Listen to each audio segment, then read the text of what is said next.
Hi, I'm Art Traveler. Today I visit one of my good friends' studio at Edmond Studio.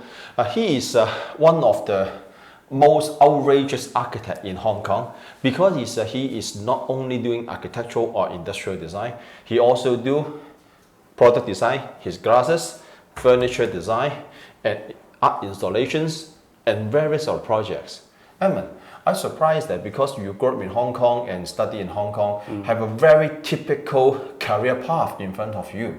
But why you gave it up and try your new things? I think it is highly related to my growing up in a row house, sort of like cluster area, without much material, without much toys for us.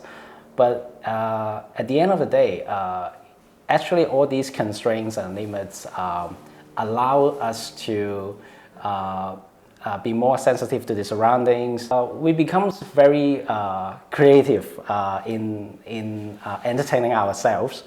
And then when I look back, I think this childhood experience cultivate me into someone who is more sensitive, more curious to surroundings. And then combining with my background of design and architecture, I slowly develop a vision, like a natural habit to change things by design, to improve things by design. And that is not limited by what I study, architecture or in the interior. Before I turned 30, I quit my job and then I applied for a scholarship, which is called Young Design Talent Award. And it is offered very kindly by Hong Kong Design Center. And it sponsored us to work overseas for 1 year at destination of our choices. So at the first year I applied, I got into the second round interview and then I didn't make it.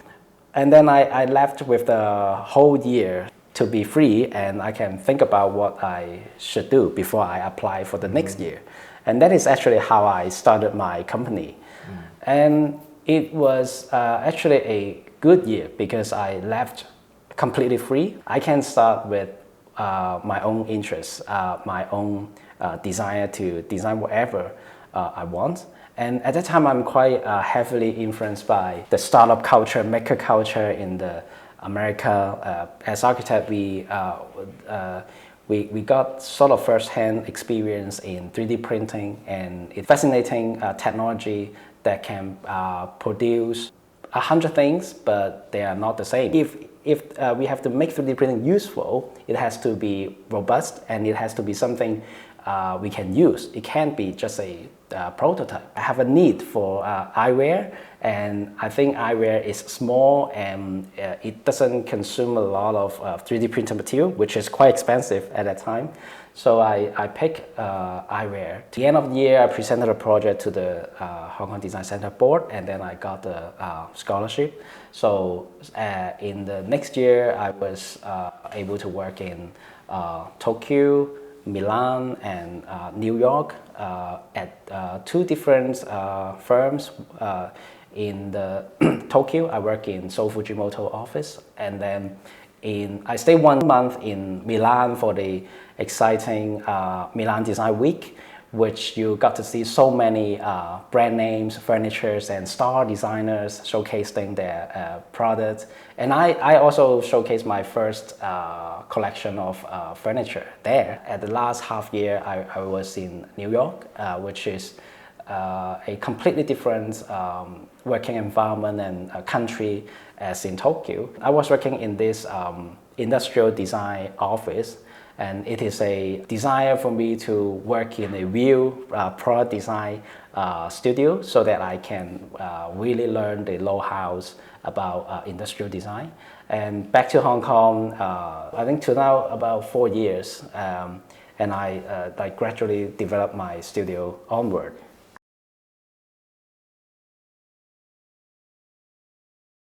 I'm thinking what 3D printing can change the comfort of the wearer. Every face is different. It has different face features. Maybe I have a bigger face, he has a higher nose bridge, and then someone maybe have a rounder head. So the most important factors that affects the wearer comfort is the size and the shapes of the frame. So in our design, we offer 3 choices of sizes at different factor of the frame, such as the width of the frame, the length of the temple, and the width of the nose bridge. So in this case, 3 times 3 times 3, you got 27 combination of sizes versus the traditional one, which is one size fits all. It would greatly improve the wearer's comfort. And that is the whole idea, like the basic idea behind our design. And in a traditional manufacturing, it might not be possible because you might need 27 mold, or the workers in the factory would kill you because you are requesting so many different kinds of sizes. But with 3D printing, you can just print it out without literally without any additional cost. That is the basic idea. And then we want to push the boundary too. We want to give more choices, more customization to our customers. And that's why we offer different choices of frames, different shapes of the frames, and different color of the lens, both the coating, reflective coating, and the lens itself, the refraction itself, has different colors. So it is a product, a design of highly customization.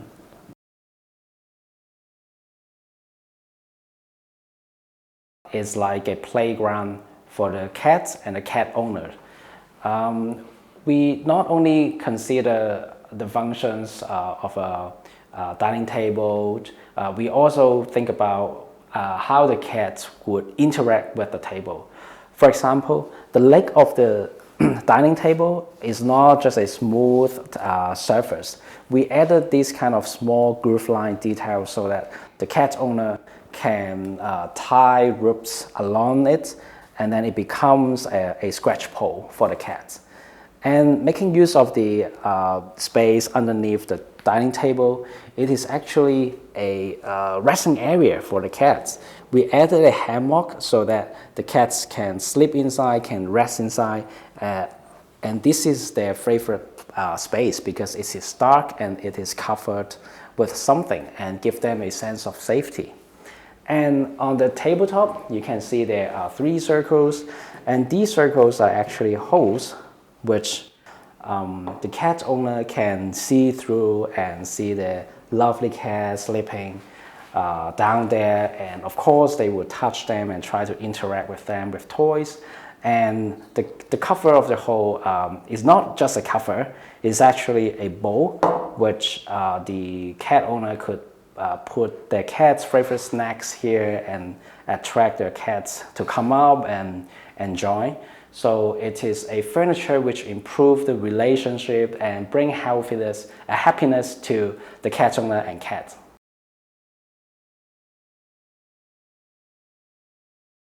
As architects, our idea is to create a piece that can make the open space more vibrant, and that's why we design it as a useful object. At the side facing the lawn, it is a series of benches with different heights so that the visitors can lie, can lean on at different levels.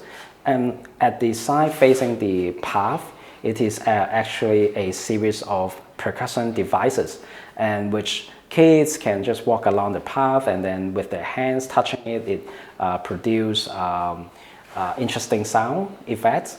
And for the form, it looks like it goes highs and low, and it creates a sinuous curve. Someone say it looks like a sound wave. Someone say it looks like rocks, like the Chinese rock in the Suzhou Garden. And it has 2 layers, and when you walk around and look at it, they overlaps and create this kind of visual interest. So the piece create interaction both in sound, in visual, and also in actual function. And it is a interactive piece of public art.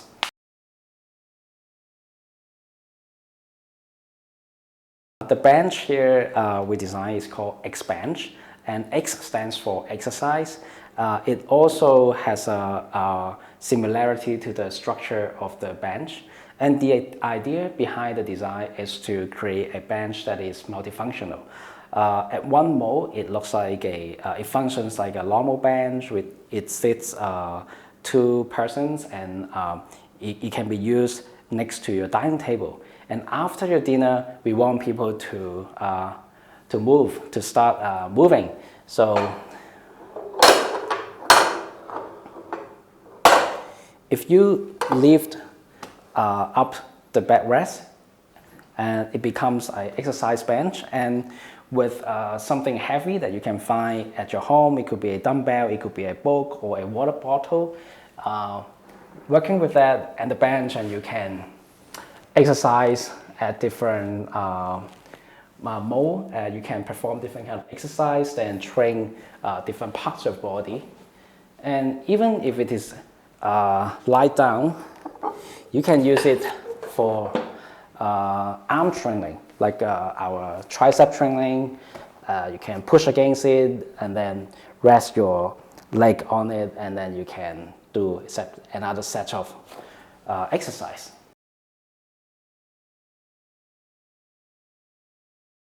And gradually, I noticed that it is really important and almost like a mission for us to educate the public, educate our next generation about the importance of design, of how design could change the society in a better way, in a positive way. And in recent year, I get to know a primary school principal. We team up and become a new company. And in this company, we want to bring design to school campus. And we focus on local primary school and secondary school campus. We design the interior space and the campus itself so that it becomes a more attractive space for kids. And it introduces different kinds of subject to them in a more spatial and experiential way rather than from just reading from books, textbooks. And also when kids grow up in this kind of space with design considerations, hopefully positive ones, they develop a sense of appreciation to design, and they develop a good aesthetic sense, hopefully. And I think it would be a goal that I would love to work towards in the coming future.